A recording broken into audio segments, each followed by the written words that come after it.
What's going on YouTube? My name is Element. Welcome to the first episode in a brand new series called the Nostalgia Tapes. In this series, in each video, I'll be either creating a brand new lo-fi beat or breaking down a beat that I've already made. At the end of this series, I'm going to compile all the beats into an album and release it. I'm super excited to do this. We're going to make some beautiful beats. Let's get into the first episode. So for this one, I'm going to be breaking down this beautiful beat that I just made. The atmosphere is amazing. There's some super cool sounds in it, and it's just a beautiful beat overall, so I'm just super excited to show you guys the process that I went through. So let's take a quick listen to the beat.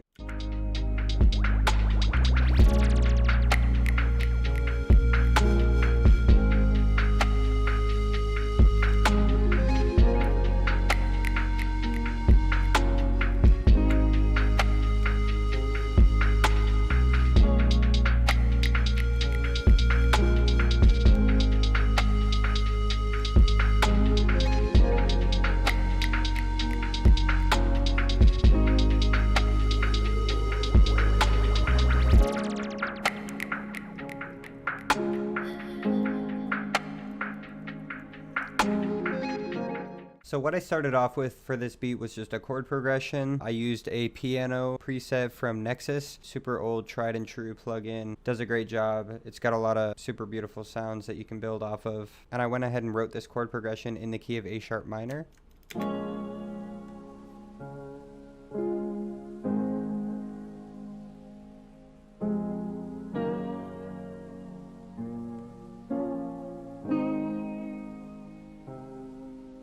Fell in love with that as soon as I wrote it. Sounds beautiful.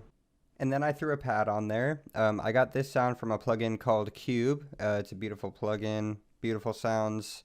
And I went ahead and I threw my original chord progression on this sound minus the extra notes. And this is what it sounds like.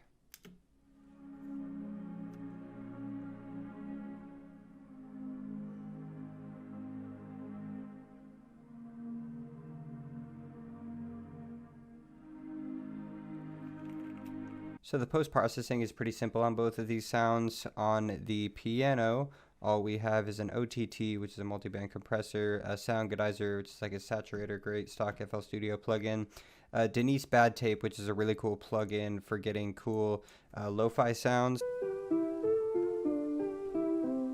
It just kind of gives it like a retro feel. There's some presets and it's not too expensive. I definitely recommend it. It's a super cool plugin. And then just reverb, EQ, cutting out the lows, and a filter that I'm automating the cutoff of in the intro. And on the pad, currently all I have is this EQ.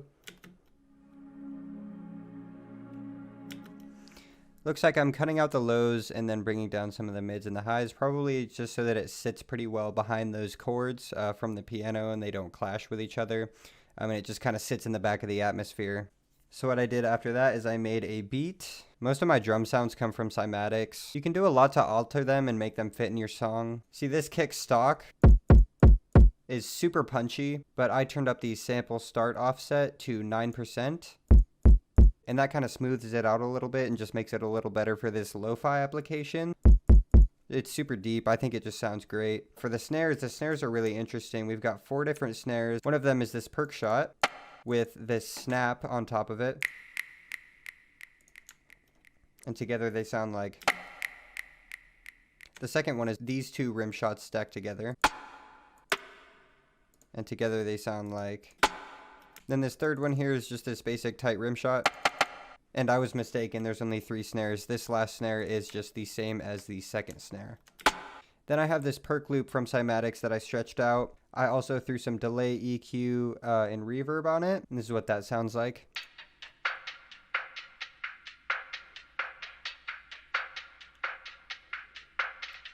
Filtered percussion like that in lo-fi beats just goes so crazy.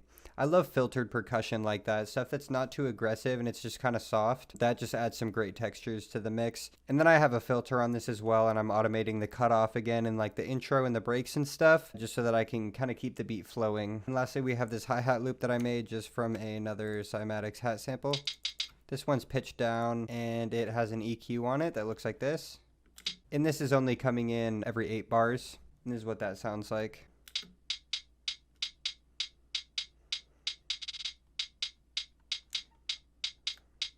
Sounds a little bit weird by itself, but the way it mixes with the other percussion adds a super cool layer of depth. Then after that, what I did is I made this sub bass.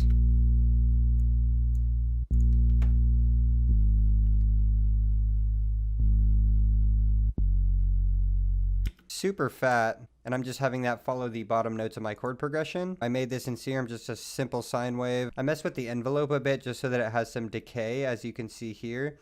And then I also turned up the attack just a tiny bit. As far as processing on that, I have an EQ that's boosting the lows, and I have a distortion. And the distortion kind of just brings some of the other frequencies to light that aren't too prominent, and it adds a really cool texture to it. And then I'm also side chaining that sub bass to the kick drum. As you can see here, I'm just automating the channel volume. That way it doesn't interfere with my kick at all, and it sits cleanly in the mix. In the B section of this first section of the beat, I have this flute here.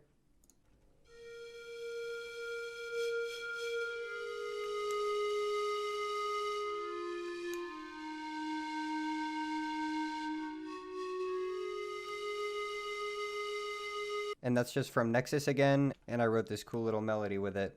And then this is a really cool sound that I made. It's definitely, it's probably one of the best sounds that I've ever made, honestly. It sounds like this. It sits so well in the mix, and that just came from one of Cube's stock sounds.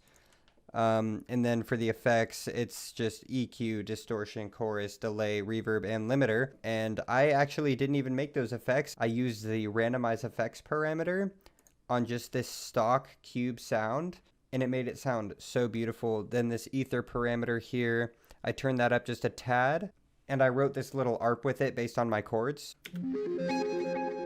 The notes that I used in my ARP actually match this chord right here in my chord progression, as that's where the sound actually hits in the mix, and that way it just fits super well because it's playing the exact same notes that are playing at the moment in the chord progression. And then for effects on that, pretty simple again, OTT, sound goodizer, delay, reverb, EQ, and a filter again, just so that I can automate the cutoff. And the delay, I think, is what's really cool on this one, because it kind of carries it out a little bit and just makes it so ethereal. I love the way that it sits in the mix.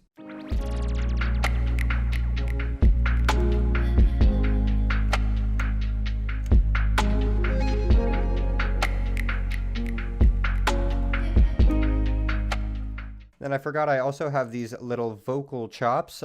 They came from this vocal sample that I got from Splice. Every day can be the best day ever. I just fit that to the tempo of my beat, and then I took some very small chops from it, and I processed it pretty heavily. Well, the processing isn't too in-depth, but I slapped a lot of reverb on it, and then some OTT and sound goodizer and some delay. Pretty simple stuff here, but it just adds such a cool texture to the back of the mix.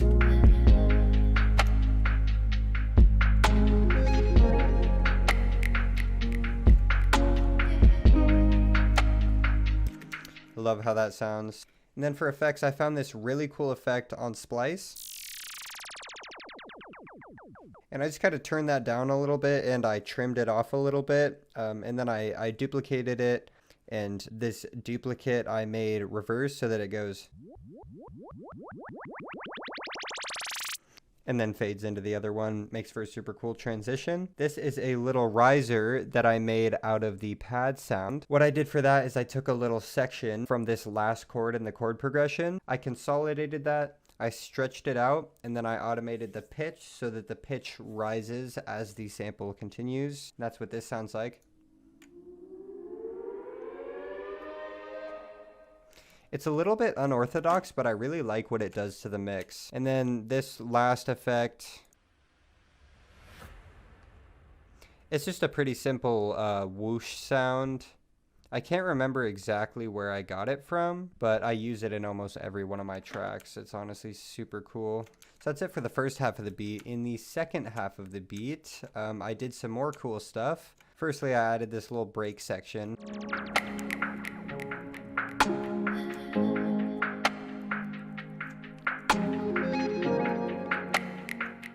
And I am fading in this super cool ARPy melody that I wrote. I used Cube for this sound as well. And that's what this one sounds like.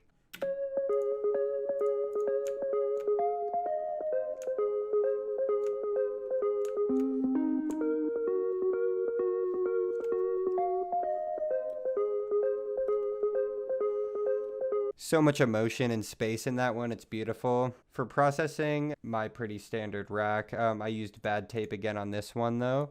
And the delay that I have on this is super cool. I'm sure you guys could hear that. I have some distortion on this as well. And it just kind of adds like a gritty undertone to it. And I really like what that does to the sound. So I have that playing in this first 8 bars of the second, I want to say drop because I make EDM, but it's, I don't know, just the first half of the second half of the beat. I actually consolidated that sound too because I was having some trouble with the MIDI. Same thing. And then in the second half, I pitched it up.